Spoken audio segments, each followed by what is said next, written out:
Não é questão de luxo, não é questão de cor. A questão é que fartura alegra o sofredor. Esse é um trecho da música Vida Louca, parte 2 dos Racionais MCs, que inspirou a nossa convidada a levar a educação econômica para a população negra e periférica.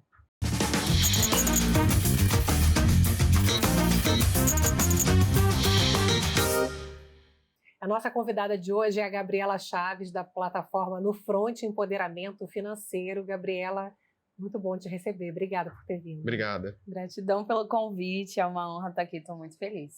Gabi, quem é você?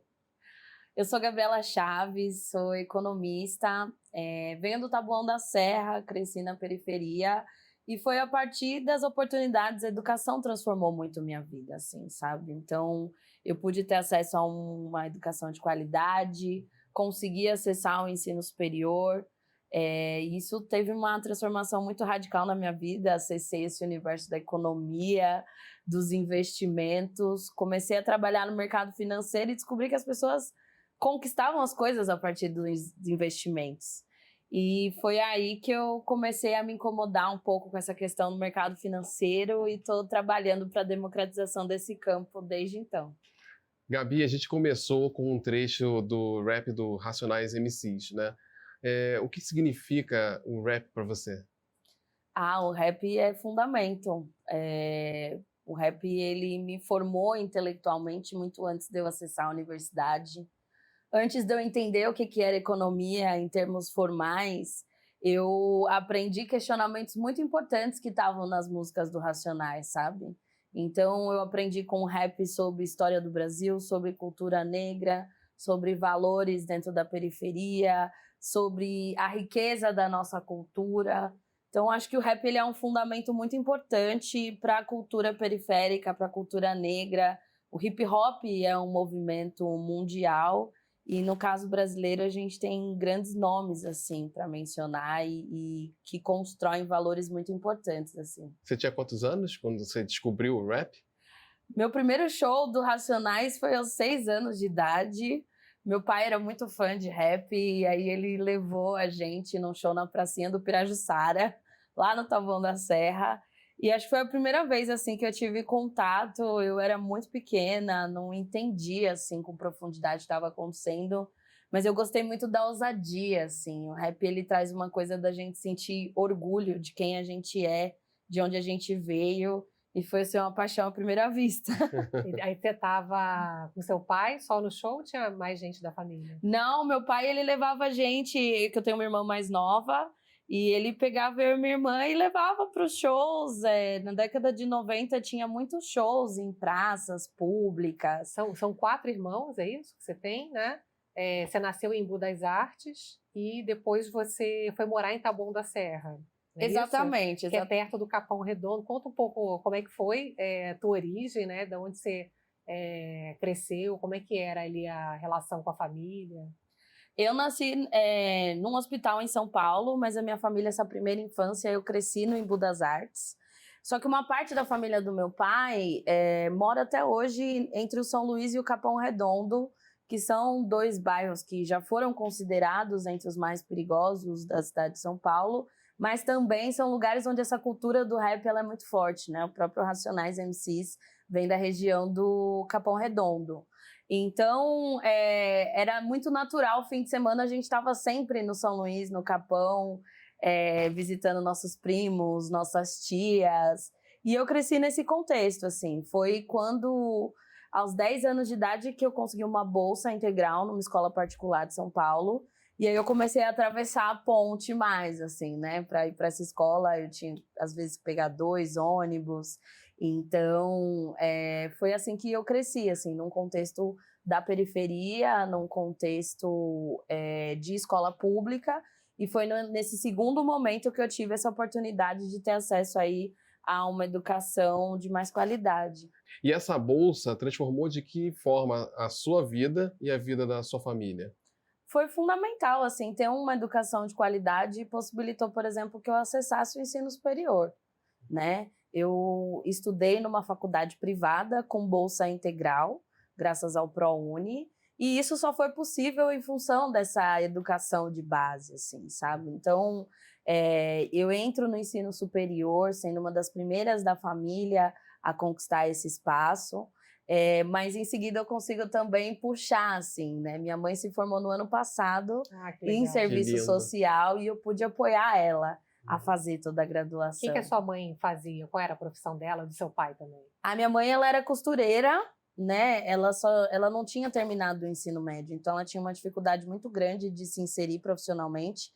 Então é aquela mulher assim que a clássica mulher brasileira que se reinventa. Ela já foi costureira, ela já foi segurança, ela já foi professora, cuidadora de criança. Então é aquela mulher que sempre fez de tudo para garantir que a gente teria condições básicas dentro de casa. Assim, e meu pai é metalúrgico, trabalhando aí na indústria toda a minha vida. Vocês tiveram uma infância que tinha algum tipo de privação ou uma infância simples, mas que vocês tinham ali, vocês precisavam trabalhar, ou como é que era a condição? Olha, assim, eu nunca passei fome, porque meus pais, eles sempre trabalharam muito para garantir que a gente tivesse o básico, assim. Mas depois do divórcio dos meus pais, como a renda da minha mãe era muito mais baixa, a gente teve aí momentos de apertar os cintos e ter que se virar mesmo para dar conta. Trabalhar e tal. Eu comecei a trabalhar a partir dos 14 anos, assim.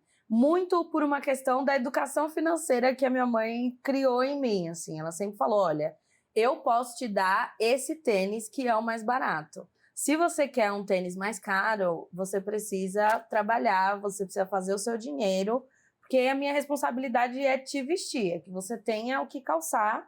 Como sua mãe, eu não vou te deixar descalça, mas eu também não sou obrigada a colocar um tênis de marca no seu pé. Aí você foi trabalhar por vontade mesmo de melhorar a vida ali, de ter outras coisas. Exatamente, assim, então meus primeiros trabalhos eu vendia geladinho, cosméticos, eu já vendi muita coisa nessa vida para fazer um dinheirinho extra para eu poder comprar uma coisa que eu queria, para eu poder ir para algum lugar que eu queria.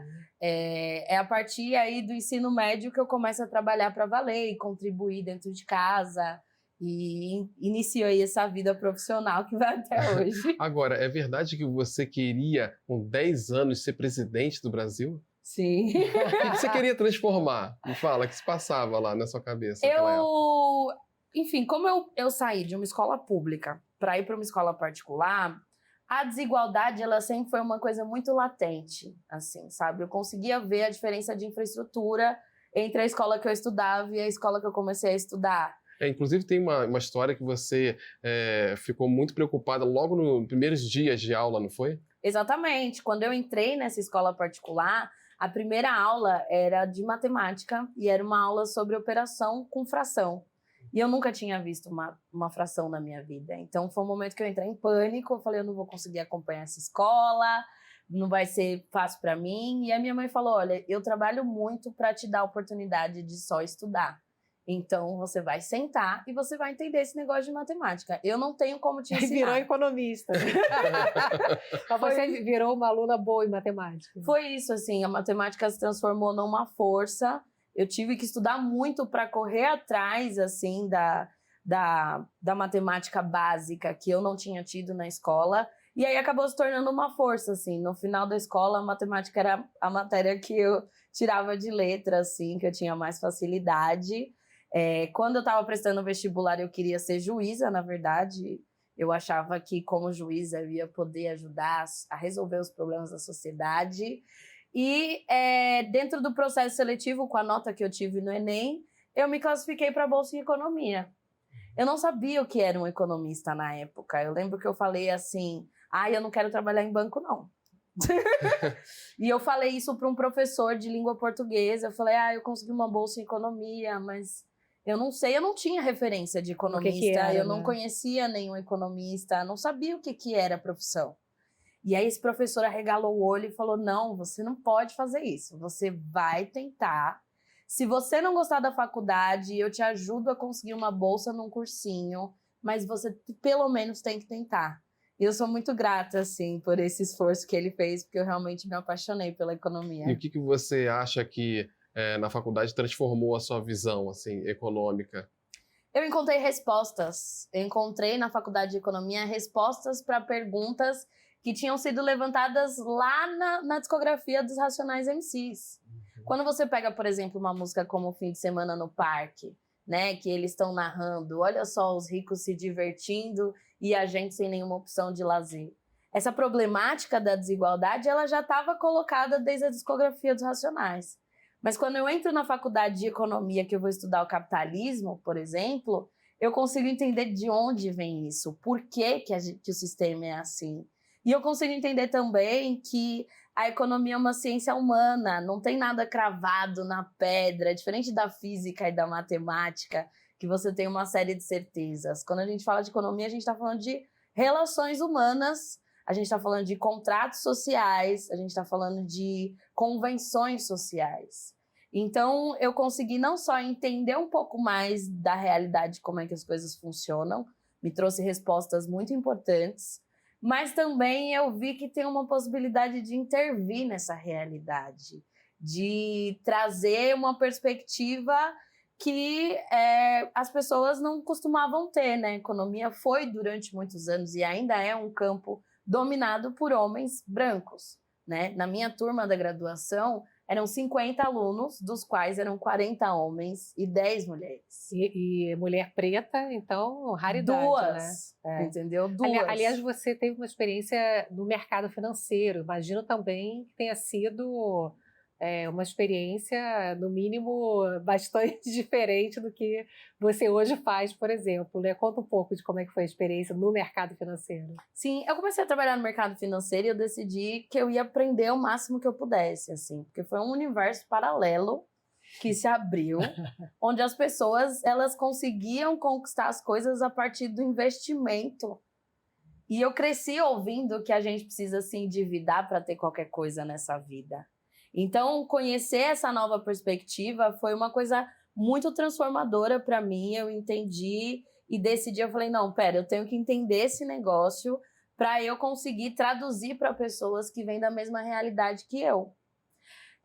Trabalhei no mercado financeiro por mais de 5 anos. Ah, você chegou a trabalhar bastante tempo. Sim, fui estagiária, depois fui analista de produtos.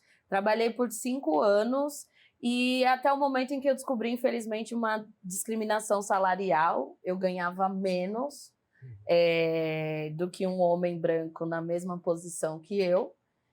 E aí foi um momento que eu falei assim, cara, eu não consigo aceitar ser paga menos por estar exercendo a mesma função, tendo a mesma qualificação, sabe? Eu consigo aceitar ganhar menos que uma pessoa que faz mais do que eu, que estudou mais que eu, que tem mais experiência que eu. Então, esse foi um momento, assim, que o racismo estrutural, assim, bateu na minha cara e eu falei, eu vou recalcular essa rota, eu vou compartilhar conhecimento, eu vou tirar do papel o sonho de compartilhar conhecimento sobre finanças, de popularizar esse campo da economia. E foi aí que, em 2018, eu fundei a No Front. Ô, Gabi, com o teu conhecimento de hoje, olhando para a história da tua família, o que poderia ter sido diferente? Ah, muita coisa. Até na história da minha própria vida, assim. Durante a faculdade, eu me endividei muito. Eu fiz as contas recentemente e eu suspeito que eu devo ter pago quase um carro em juros no cheque especial. Porque eu passei 3 anos da minha vida endividada no cheque especial. Era uma universitária que tinha que escolher entre o Xerox e o lanche na faculdade. Então, acho que tanto dentro da minha família quanto na minha própria vida, entender melhor sobre o endividamento, entender o que são as taxas de juros e como é que a gente pode realizar um sonho sem comprometer aí todo o nosso orçamento, acho que teria feito muita diferença. A gente acha que está ali o dinheiro na conta, que é nosso, pode usar, né? Você vai contar um pouco mais como é que você compartilha e você não pode perder todos os detalhes, porque eu aprendi já muito com a Gabi. A gente fazer um intervalo agora e volta daqui a pouquinho, né, Nana? Isso aí.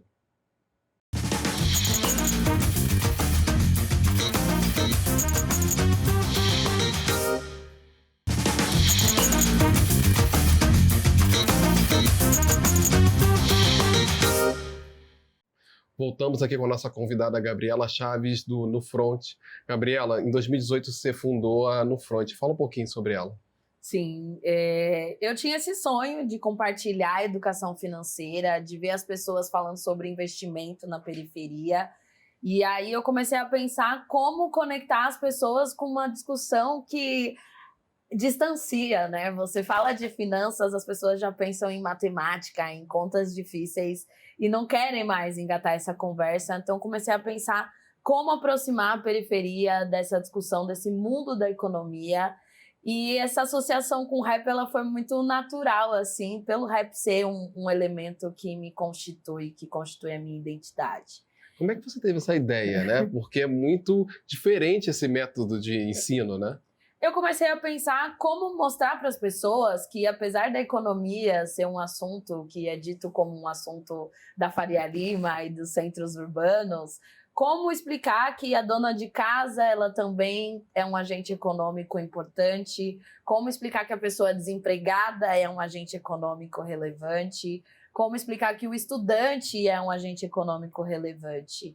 E aí eu comecei a estudar muita pedagogia, estudei Paulo Freire, estudei Bell Hooks, fui estudar uma série de pedagogos para entender como pensar esse processo de formação e entendi que a cultura era uma arma muito poderosa, assim. A cultura, por mais que os Racionais e o rap não vá falar de teoria econômica em si, eles estão falando o tempo inteiro de desigualdade, eles estão falando o tempo inteiro de resultados dos processos econômicos.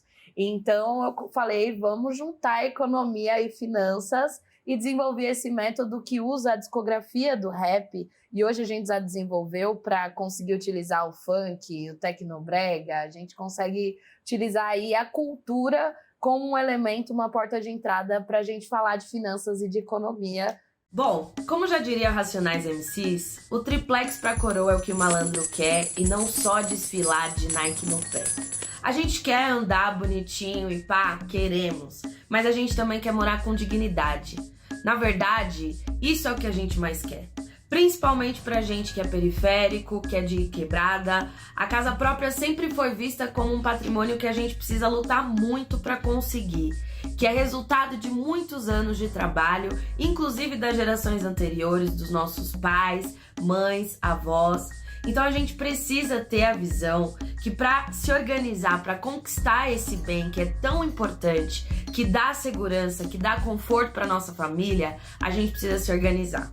Mas tá, como é que tira do papel esse sonho da casa própria? Bom, gente, existem várias formas de conquistar a casa própria, mas hoje a gente vai falar de duas possibilidades que são as mais populares: os financiamentos e os investimentos. É exatamente, que está tão na nossa vida, mas a gente acaba muitas vezes não percebendo o quanto que isso traz de angústia, de problemas emocionais, né, Gabi? Essa questão de usar cheque especial, que é muito comum, botar no cartão de crédito, depois eu vejo como que eu vou pagar, né? O quanto que o conhecimento trouxe de retorno para esse seu público?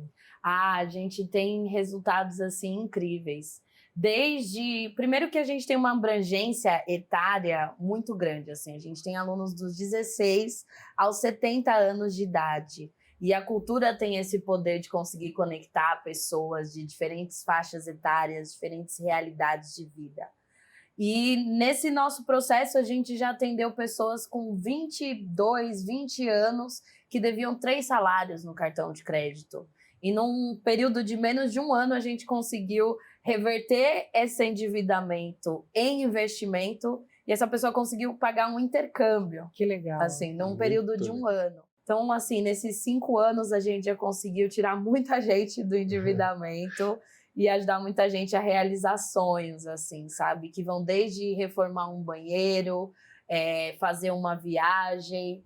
A gente mostra para as pessoas que todo sonho ele é muito valioso e ele precisa ter ali seu investimento. E no Front oferece que serviços?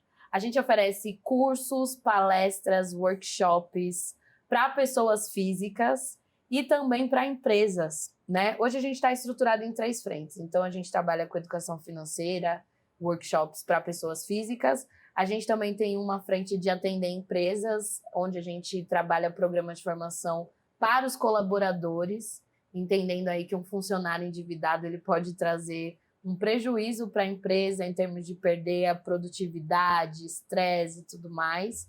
E a gente tem o eixo social, que é onde a gente se preocupa em alcançar pessoas em situação de vulnerabilidade social. Então, a gente faz formações com mãe solo, pessoas egressas do sistema penitenciário, pessoas desempregadas. Pois é, te perguntar isso, como é que faz para trabalhar esses temas de endividamento e necessidade de investir para uma população periférica que tem uma série de dificuldades, né? Quais são os maiores desafios que você colocaria para essa realidade hoje?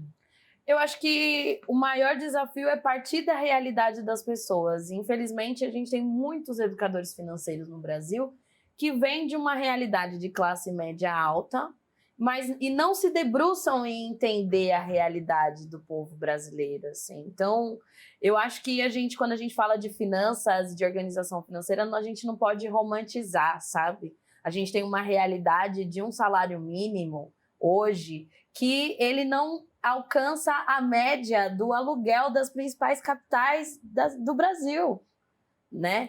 Muita gente pensa, isso não é para mim, porque eu mal consigo pagar minhas contas básicas, então não tem jeito, né? Então deve ter também uma resistência quando você vem falar de que há uma solução para ter uma vida um pouco melhor, né? Na verdade, assim, é isso. Acho que muitas pessoas, a partir do momento que elas fazem nosso curso, elas falam, se eu soubesse dessa informação antes, a minha vida teria sido outra, sabe? Eu já atendi senhoras que passaram a vida toda pagando título de capitalização, por exemplo, e quando elas viram a realidade das opções que existem em termos de investimento, elas praticamente choraram e falaram, se eu soubesse disso, a minha vida seria outra. Hoje eu teria um outro saldo desses investimentos, assim. Então, o que a gente vê é que existe um desejo muito grande por esse conhecimento. Inclusive, mais de 70% dos alunos da Nufront são mulheres. Pois é, eu ia falar sobre isso porque grande parte das mulheres empreendedoras são mulheres negras que empreendem por necessidade, não necessariamente por vocação, né? Como é que a gente faz para dar um melhor suporte, né, para essas mulheres? Exatamente, assim.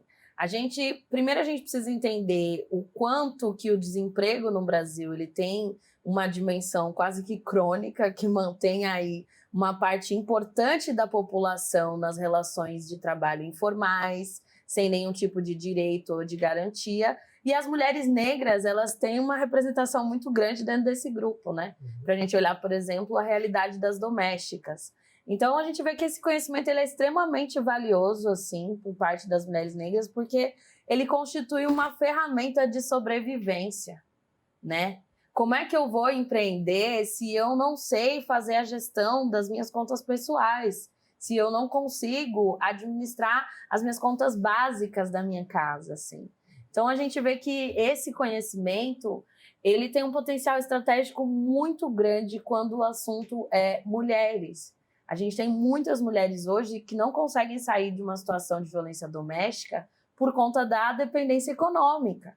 Então, falar de compartilhar esse conhecimento dentro desse grupo é permitir um empoderamento por parte dessas mulheres e ferramentas para que elas consigam reconstruir as próprias vidas, assim, sabe? É uma ferramenta muito poderosa. Hoje no telão, a gente está com a logo do Nufront, que é uma moeda. Eu queria que você dissesse o que ela significa para você.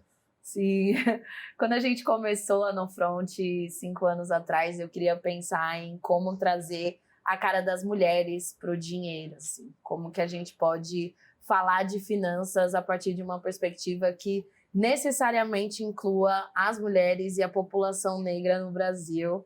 Então, desenvolvi aí essa moeda que conta com 3 cabeças no centro, pensando esse novo futuro econômico, assim. Eu sou uma pessoa muito interessada em entender como é que a gente pode construir uma nova economia, como é que a gente pode partir de outros princípios, porque eu realmente acredito que a economia é essa ciência mutável, essa ciência que é baseada nas pessoas. Então, para mim, essa moeda representa o futuro, assim, um futuro onde as mulheres estejam encabeçando as ideias econômicas, um futuro onde a gente se veja aí pertencente a esse universo. E o que é ser brasileiro? Olha, essa é uma pergunta complexa. Eu posso falar a partir da minha realidade, né? Sou uma brasileira, mulher, negra, jovem, vinda da periferia, uma pessoa que passou pelas transformações que o Brasil viveu nos últimos 20 anos. E eu acho que ser brasileira é batalhar por um lugar, assim. A gente é uma sociedade muito diversa, que vende aí uma integração e uma democracia, mas infelizmente no nosso país o lugar das mulheres negras ele ainda é muito calcificado, assim. É como se a sociedade o tempo inteiro dissesse, não, você só pode ir até aqui, você só pode ir até aqui. E não, eu quero construir um espaço que seja meu, contribuindo para a vida das pessoas. Então, para mim, nesse momento, ser brasileira é batalhar por esse espaço, assim, batalhar por voz e compartilhar e construir novas brechas, novos caminhos. Legal. Obrigada, Muito Gabriela. obrigado. Bom demais te receber aqui. Estou muito feliz. Eu também, gente, amei o convite. Obrigada a você por estar sempre aqui com a gente. Até o próximo. Tchau.